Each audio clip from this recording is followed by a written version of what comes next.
Iran lead ചെയ്യുന്നു എന്ന് മാത്രമേ നമ്മുടെ നാട്ടിലെ മാധ്യമങ്ങൾക്ക് പറയാനുള്ളൂ. ഇസ്രയേലും ഹമാസും തമ്മിലുള്ള യുദ്ധത്തിൽ ഗാസയുടെ കണ്ണീര്, പലസ്തീന്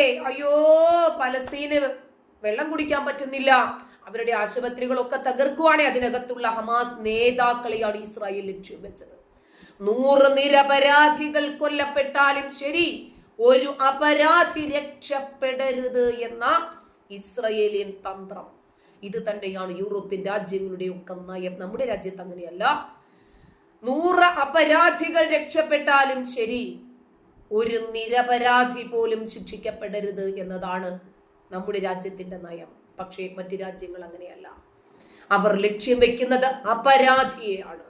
അതുകൊണ്ട് ആ അപരാധിയെ തീർക്കുന്നതിന് വേണ്ടി എന്ത് ചെയ്യണോ അതൊക്കെ അവർ ചെയ്തിരിക്കും. ഇപ്പോ ഇറാനെ സംബന്ധിച്ചിടത്തോളം അവർക്കൊരു ശത്രു രാജ്യവുമില്ല, അവർക്കൊരു വെല്ലുവിളികളുമില്ല. എന്നാലും അവർക്ക് ആണവായുധം നിർമ്മിക്കണം. എന്തിനാണെന്നറിയാമോ?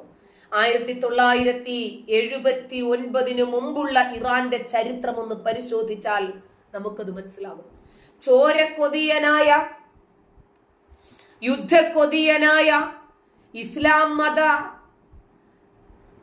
ഇസ്ലാം മതത്തിന്റെ പ്രാകൃതമായിട്ടുള്ള ഗോത്ര നിയമങ്ങൾ തലച്ചോറിനെ മതിച്ചുകൊണ്ടിരിക്കുന്ന കൊമേനി എന്ന നരയൻ നാറി ഇറാന്റെ അധികാരത്തിൽ കയറിയതിനു ശേഷം വീണ ഇറാൻ ജനതയുടെ ചോരയ്ക്ക് അതിരില്ല.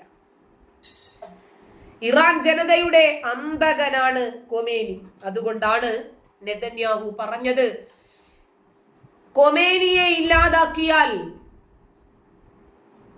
മിഡിൽ ഈസ്റ്റിൽ സമാധാനം വരുമെങ്കിൽ അത് നമ്മൾ ചെയ്യും എന്ന് പറയാനുള്ള കാരണം അതാണ്.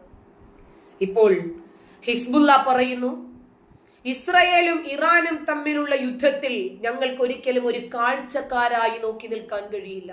പിന്നെ എന്ത് ചെയ്യും? ഇസ്രായേലിന്റെ കൂടെ ചേരുമോ? അതോ ഇറാനെതിരെ അവർ പോർമുഖത്ത് ഇറങ്ങുമോ? കാരണം ഇറാൻ ഒരു ഷിയ രാജ്യമാണ്. മുഹമ്മദിനെയും ആയിഷയെയും അംഗീകരിക്കാത്ത വിഭാഗമാണ് അവർ. അവർക്ക് വേണ്ടത് അലിയും മുഹമ്മദിന്റെ മകളായ ഫാത്തിമയുടെ മക്കൾ, അലിയുടെ മക്കൾ ഹസനും ഹുസൈനും ഒക്കെയാണ് ഷിയാക്കൾക്ക് പ്രിയം. എന്താണ് സംഭവിക്കാൻ പോകുന്നത് എന്നറിയില്ല. എന്തായിരുന്നാലും ഹൂദികളുടെ പക്ഷം എന്താണ് എന്നുകൂടി ഒന്ന് അറിഞ്ഞിരിക്കുന്നത് നല്ലതാണ്.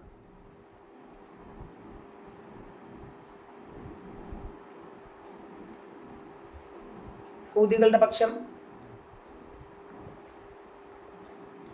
നമുക്കറിയാം. ഇസ്രായേലും ഹമാസും തമ്മിലുള്ള യുദ്ധത്തില് പടക്കളത്തിലേക്ക് ഇറങ്ങിയതാരാ? ഹൂദികളായിരുന്നു. ചെങ്കടൽ മുഴുവനും ഹൂദികളാണ് ഇളക്കി മറിച്ചത്. ആർക്കു വേണ്ടി? ഹമാസിനു വേണ്ടി, പലസ്തീനു വേണ്ടി.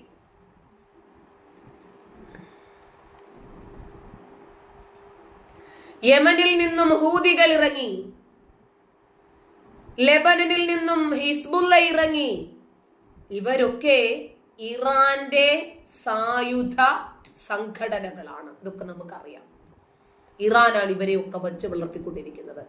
അതുകൊണ്ട് ഹിസ്ബുള്ളയാണെങ്കിലും ഹൂദിയാണെങ്കിലും ഹമാസ് ആണെങ്കിലും ആരോടൊപ്പം നിൽക്കും എന്നതൊരു ചോദ്യമാണ്. ഇറാൻ ഇസ്രായേൽ സംഘർഷത്തിൽ ഞങ്ങൾക്ക് കയ്യും കെട്ടി നോക്കി നിൽക്കാൻ കഴിയില്ല. ഹിസ്ബുള്ള പറയുക, ഉചിതമായത് ഞങ്ങൾ ചെയ്യും, നിഷ്പക്ഷമായി നിൽക്കാൻ ഞങ്ങൾക്ക് പറ്റില്ല എന്ന് ഹിസ്ബുള്ളയുടെ സെക്രട്ടറി ആയിട്ടുള്ള ജനറൽ സെക്രട്ടറിയാണ് ഷെയ്ഖ് നെയ്യിം കസം. അദ്ദേഹമാണ് പറഞ്ഞത്. ഇപ്പോഴത്തെ സംഘർഷം രൂക്ഷമായ രൂപത്തിലാണ് മുന്നോട്ട് പോയിക്കൊണ്ടിരിക്കുന്നത്. ഇവര് ചെയ്യുന്ന ആക്രമണവും അവര് ചെയ്യുന്ന ആക്രമണവും കണ്ട് ഞങ്ങൾക്ക് മിണ്ടാതിരിക്കാൻ പറ്റില്ല. ഞങ്ങൾ ഈ യുദ്ധത്തിന് ഇടപെടുകയാണെന്ന്. അമേരിക്ക ഇസ്രായേലിനു വേണ്ടി കളത്തിൽ ഇറങ്ങുന്ന നിമിഷം ഹിസ്ബുള്ള ഇറാനു വേണ്ടി ഇറങ്ങും. ഹിസ്ബുള്ളയും ഹൂദികളും ഒന്നും ജൂതന്മാർക്ക് വേണ്ടി നിൽക്കുമെന്ന് നമ്മൾ ആരും വിശ്വസിക്കുന്നില്ല. കാരണം 6-ാം നൂറ്റാണ്ടിന്റെ ഗോത്ര പുസ്തകത്തിൽ എഴുതിയിരിക്കുന്നത് ജൂതവിരോധമാണ്. ജൂതന്മാരെ ഇല്ലായ്മ ചെയ്യണം. അവർ ജൂതന്മാരായത് നിങ്ങളുടെ പടച്ചോന്റെ കഴിവുകേടാണ് എന്ന് ചിന്തിക്കാൻ അരനിമിഷം മതി തലച്ചോറുള്ളവനാണെങ്കിലും. അവരെ ജൂതമക്കളാക്കിയതും നിങ്ങളെ ജിഹാദികളാക്കിയതും പടച്ചവൻ അറിഞ്ഞിട്ട് തന്നെയല്ലേ? അത് ചിന്തിക്കാൻ മദ്രസ ബുദ്ധി പോരാ. എന്തായിരുന്നാലും യുദ്ധം കൂടുതൽ രാജ്യങ്ങളിലേക്ക് വ്യാപിക്കുകയാണ്. ഇറാന്റെ ലക്ഷ്യവും അത് തന്നെയാണ്. ഇസ്രായേൽ ഹമാസ് യുദ്ധത്തിലും ഇറാൻ ഇങ്ങനെ പിന്നിൽ നിന്ന് കുറേ കളിച്ചു നോക്കി. അയാളുടെ ആ കളി കൊണ്ട് തന്നെയാണ്, അയാളുടെ യുദ്ധക്കൊതി കൊണ്ട് തന്നെയാണ് ആ യുദ്ധം 15-18 മാസത്തോളം നീണ്ടുപോയത്. സംഘർഷത്തിൽ ഇടപെടരുത് എന്ന് കഴിഞ്ഞ ദിവസം സിറിയയിലെ US-ന്റെ പ്രത്യേക പ്രതിനിധിയായിട്ടുള്ള ടോം ബറൂക്ക് മുന്നറിയിപ്പ് നൽകിയതാണ് ഹിസ്ബുള്ളയ്ക്ക്. ഹിസ്ബുള്ള ഇടപെടുന്നത് ഏറ്റവും മോശം തീരുമാനമായിരിക്കുമെന്ന് അമേരിക്കൻ പ്രസിഡന്റ് ട്രംപിന്റെ പേരിൽ തനിക്ക് പറയാൻ പറ്റും എന്നാണ് സിറിയ പറഞ്ഞത്. അതിന് പിന്നാലെയാണ് ഇറാനെതിരെ ഹിസ്ബുള്ള നേതാവ് രംഗത്തിറങ്ങിയിരിക്കുന്നത്. ഇറാനെതിരെയാണോ ഇറാൻ അനുകൂലമായിട്ടാണോ എന്നറിയില്ല. ഇറാനും പറഞ്ഞത് ഇറങ്ങരുത് എന്നാണെന്ന് തോന്നുന്നു. എന്തായിരുന്നാലും പശ്ചിമേഷ്യയിൽ യുദ്ധം രൂക്ഷമായ ഒരു സാഹചര്യത്തിലേക്ക് പടർന്നു പിടിക്കുമ്പോൾ ഇസ്ലാമിക രാജ്യങ്ങളിൽ നിന്നൊന്നും ഇസ്രായേൽ പിന്തുണ പ്രതീക്ഷിക്കുന്നില്ല. പക്ഷേ ഹൂതികളെ എതിർക്കേണ്ടത് സൗദികളുടെ ആവശ്യമാണ്. ഹൂതിയും ഹമാസും ഹിസ്ബുള്ളയും ഒക്കെ വളർന്നു വരുന്നത് വലിയ രൂപത്തിൽ സൗദിയുടെ മനസ്സമാധാനം ഇല്ലാതാക്കും. വർഷങ്ങളായി സൗദിയും യമനും തമ്മിൽ തുടങ്ങിയ യുദ്ധം അത് കൊടുമ്പിരി കൊണ്ടു നിൽക്കുകയാണ്, ഇപ്പോഴും അവസാനിച്ചിട്ടില്ല. അതുകൊണ്ടാണ് സൗദികൾക്ക് ഇവരെ ഒതുക്കേണ്ടത് വളരെ അത്യാവശ്യമാണ്. അതിന് എന്ത് നിലപാട് സ്വീകരിക്കാമോ ആ നിലപാടൊക്കെ അവർ സ്വീകരിക്കും. ഇപ്പോൾ ആണവ റിയാക്ടറുകൾ ഉണ്ടായിരുന്നു ഇറാന്റെ, എല്ലാം പൊട്ടിച്ച് പപ്പടമാക്കി കൊടുത്തു ഇസ്രായേൽ. നമ്മുടെ നാട്ടിൽ ഏതെങ്കിലും മാധ്യമങ്ങളിൽ കണ്ടിരുന്നോ? ഇല്ല. ശരിക്കു പറഞ്ഞാൽ അക്ഷരാർത്ഥത്തിൽ ഇറാൻ ഇപ്പോൾ വിറച്ചുകൊണ്ടിരിക്കുകയാണ്. പക്ഷേ ഇറാൻ എന്ന് പറയുന്ന പ്രബല രാജ്യം അങ്ങനെ അങ്ങ് പൊട്ടിപ്പാളീസായി എന്ന് മറ്റുള്ളവരുടെ മുമ്പിൽ അംഗീകരിക്കാൻ പറ്റുമോ? ഇറാന്റെ പ്രാബല്യം നഷ്ടപ്പെടില്ലേ? ഇറാൻ എന്തോ വലിയ കൊമ്പും തുമ്പിക്കൈയുമുള്ള രാജ്യമല്ലേ ലോകരാജ്യങ്ങൾക്ക്.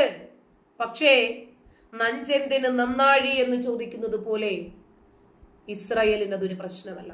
ഇസ്രായേൽ കുറച്ചു പേരേ ഉള്ളൂ, അതിൽ ചാരന്മാരില്ല.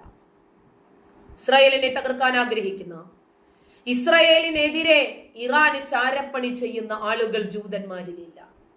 ജൂതന്മാർക്ക് മതമല്ല പ്രശ്നം, അവർക്ക് അവരുടെ രാജ്യം നിലനിൽക്കേണ്ടതുണ്ട്. അതിനുവേണ്ടിയാണ് അവർ പ്രവർത്തിക്കുന്നത്. അതുകൊണ്ട് അവരിൽ ഒറ്റുകാരില്ല. അതുകൊണ്ട് തന്നെ അന്തിമ വിജയം ഇസ്രായേലിനായിരിക്കും എന്നതിന് യാതൊരു സംശയവുമില്ല. ഇറാന്റെ ആണവ റിയാക്ടറുകളൊക്കെ പപ്പടം പൊടിക്കുന്നത് പോലെ പൊടിച്ചു ഇസ്രായേൽ.